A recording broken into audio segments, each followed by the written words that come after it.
Right after the just concluded UFC 298 pay-per-view, UFC president Dana White announced the main event for UFC 300 being Alex Pereira versus Jamahal Hill.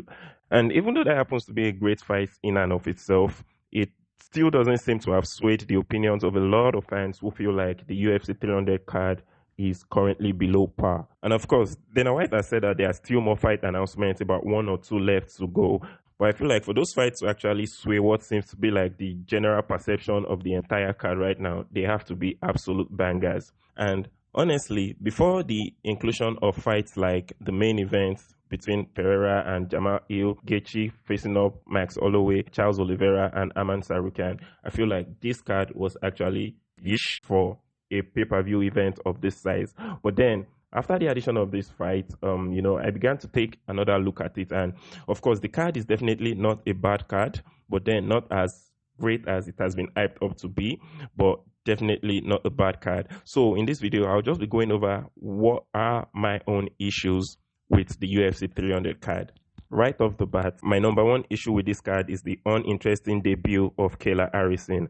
Personally, I feel like UFC 300 is not the card for fighters to come make their debuts. I feel like this card should be one for known, established, and interesting fighters, not fighters making their debut. Of course, Kayla Harrison is not a small fry in the world of combat sports. But then I just feel like this is not the card where you give someone a debut. And even if we're going to have a debut on this card, I would have preferred seeing the Kelvin Holland versus Michael Venom Page fight on this card rather than seeing Holly Holm versus Kayla Harrison. Moving on, I also feel like this card actually has way too many placeholder fights. I mean, these are fights that in and of themselves are not bad. But you have to remember, this is a card where Dana White said every fight on the card feels like the main event of a PPV. And then for you to now give us fights like Bobby Green versus Jim Miller, definitely not the main event of a PPV. For you to give us fights like Sodiq Yusuff versus Diego Lopez, no disrespect to these fighters, but these are not main event of PPVs. For you to give us Bonica versus Cody Brundage, Kelvin Keita versus Aljamain Sterling, these are definitely not fights that you'd call main event fights. Good fights in and of themselves. But then when you consider that this has been marketed to be the greatest pay-per-view card of all time, these are definitely not the fights we should be seeing on these cards. But for 300, we're building the greatest card ever assembled. Another issue I have with this card is considering the fact that UFC 301, which is just a month away, is happening in Brazil, a Brazilian card. I just feel like this card, UFC 300, has a lot of all the most interesting and big name Brazilian fighters on UFC 300. Make me wonder, what should the fans expect on UFC 301, which currently doesn't have any fights announced yet? But then, when you look at this fight, you have arguably the most interesting Brazilian fighter in Alex Pereira already on this card. You have arguably the second most interesting Brazilian fighter in person of Charles Oliveira already on this card. Davidson Figueiredo, Diego Lopez. You have Jessica Andrade facing Marina Rodriguez. Jessica Andrade, following the retirement of Amanda Nunes, is arguably one of the most exciting female fighters from Brazil. I mean, I feel like this card is just putting a lot of pressure on the UFC to make the UFC 301 card exciting for the Brazilian audience, to make them actually come out in their numbers to watch this pay-per-view. But then, it's left to see. Of course, there are still some other fighters in the UFC, Brazilian fighters in the UFC, but I just feel like the bigger names, the most exciting fighters have all been dumped on this card, and then that would make the UFC 301 card really tough to sell. So another issue I have with this card is the co-main event. I'm actually not hyped about the co-main event, especially because of the fights that lead up to the co-main event. I mean, this is a fight that comes after we've seen Charles Oliveira and Max Sarukian slug it out. This is a fight after we've seen Justin Gaethje and Max Holloway, a fight that promises to deliver all of the things that excite us fighting fans, and then to follow that up with Zhang Weili versus Yan Xiaonan, which on a normal day is a good fight in itself, but then to follow that up with fights like the previously mentioned fights definitely doesn't feel like a very smart decision from the UFC.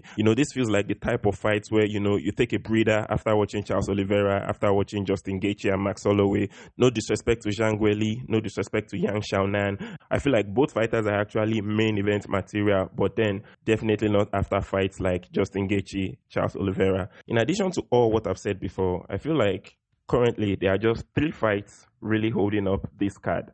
Just 3 fights, and those are the main event fights, the BMF title fight, and then Charles Oliveira going up against Aman Sarukyan. I feel like if you take out those 3 fights from this card, then we have a bang average and very uninteresting card left in our hands. You know, you could make an argument for this Davison Figueiredo versus Cody Garbrandt fight too, but then I feel like the main fights holding up this card are just the main events, the BMF title fight, and Charles Oliveira. And then to wrap it all up, my main issue with this card is the fact that there was so much hype, but then there was no delivery. Like I mentioned earlier, this was a card where Dana White hyped us up and told us this is a card where every fight on the card would be like a main event. The greatest card ever assembled. And let's just go through it once again. Of course, Alex Pereira versus Jamahal Hill, proper main event fights material.